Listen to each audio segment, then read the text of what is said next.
السلام عليكم ورحمة الله وبركاته. الحمد لله رب العالمين والعاقبة للمتقين والصلاة والسلام على سيد المرسلين محمد وآله وصحبه أجمعين.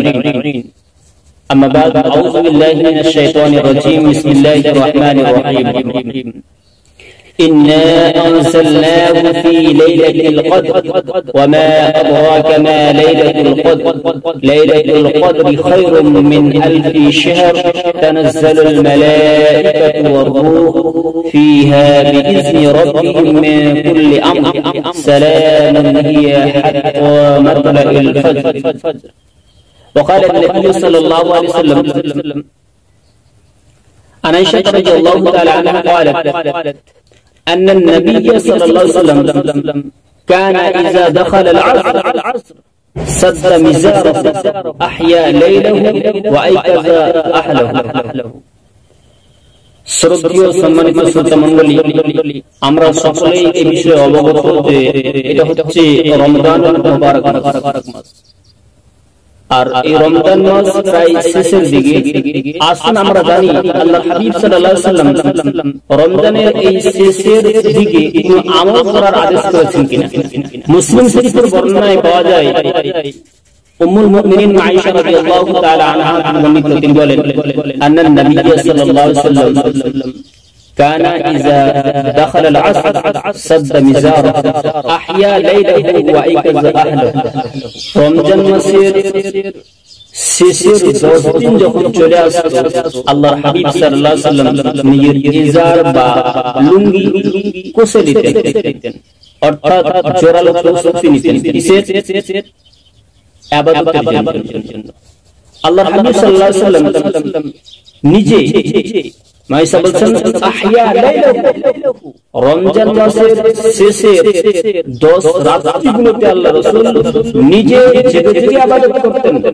ওয়া আইকাযা আহলাহু, এবং বাড়ির সকল পরিবারদেরকে রমজান মাসের শেষের 10 রাত্রিতে জেগে জেগে ইবাদত করার আদেশ করতেন।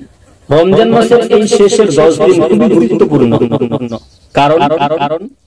কারণ হচ্ছে এটাই যে এই 10 দিনের মধ্যে বা 10টি রাতের মধ্যে মহিমান্বিত রাত আছে। নবী মুহাম্মদ সাল্লাল্লাহু আলাইহি ওয়াসাল্লামের একটা রীতি ছিল, একটা রিওয়াজ ছিল, একটা অভ্যাস ছিল। আল্লাহর হাবিব সাল্লাল্লাহু আলাইহি ওয়াসাল্লাম প্রত্যেকদিন ফজরের সালাতের পরে সাহাবাদের সম্মুখীন হয়ে সাহাবাদেরকে জিজ্ঞাসা করতেন যে তোমরা কি গত রাতে কিছু স্বপ্ন দেখেছো? কেউ যদি স্বপ্ন দেখেছো তাহলে তাকে কেন্দ্র করে আল্লাহর রাসূল কথোপকথন করতেন, তাদের সঙ্গে আলাপ আলোচনা করতেন। একদিন আল্লাহর হাবিব নিজে ফজরের সালাতের পরে সাহাবাদের সামনে বানী ইসরাঈলের একজন লোকের কথা উল্লেখ করলেন, যে লোকটা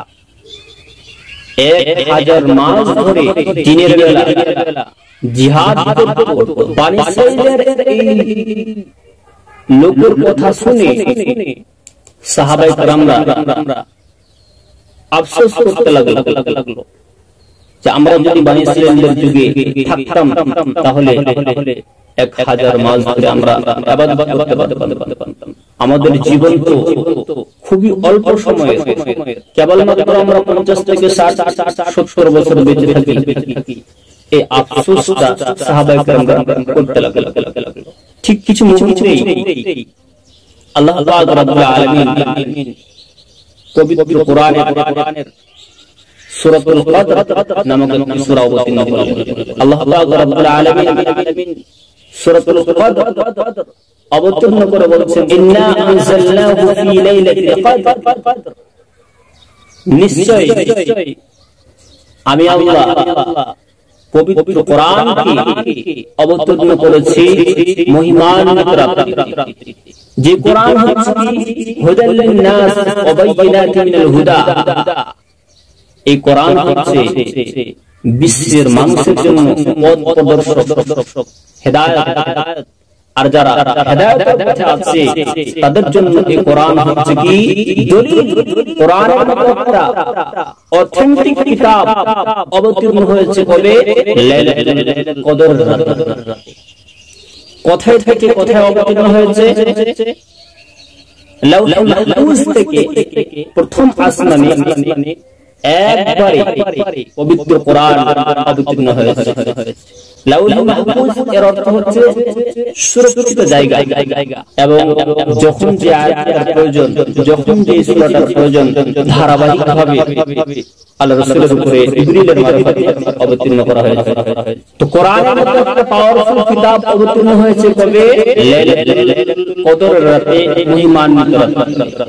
এই মহিমান্বিত রাতের ফজিলত কি? আল্লাহ পাক রব্বুল আলামিন নিজে বলছেন, লাইলাতুল কদরি খায়রুম মিন আলফি শাহর। মহিমান্বিত রাতটি হচ্ছে 1000 মাসের চেয়ে উত্তম। অর্থাৎ একজন ব্যক্তি 80 বছর 4 মাস ইবাদত করে যতটা নেকি উপার্জন করবে, নেকি সঞ্চয় করবে, কোন ব্যক্তি যদি লাইলাতুল কদরের রাতে ইবাদত করে তাহলে সে ব্যক্তি তার চেয়েও বেশি নেকি উপার্জন করবে।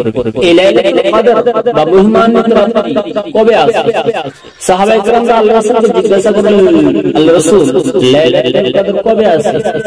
আল্লাহর রাসূল তখন সাহাবাদের বলছেন, তাহাররাউ লাইলাতুল কদরি ফিল উইতর মিন আসরিল আওয়াখির মিন রমাদান।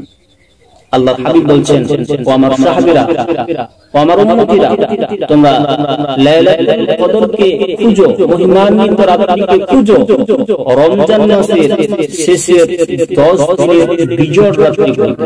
যেমন 21 রমজান, 23 রমজান, 25 রমজান, 27 রমজান, 29 রমজান। এই রাতগুলোতে কি করতে হবে? কত ইবাদত করতে হবে? মাইশা রাদিয়াল্লাহু তাআলা আনহা আল্লাহর রাসূলকে জিজ্ঞাসা করছেন, আল্লাহর রাসূল, আমি যদি লাইলাতুল কদর পেয়ে যাই তাহলে লাইলাতুল কদরে মহিমান্বিত রাতটিতে আমি কত ইবাদত করব? আল্লাহর রাসূল তখন মাইশাকে বলছেন, আয়েশা, তুমি লাইলাতুল কদরে এই দুয়াটি বেশি বেশি করে পাঠ করবে।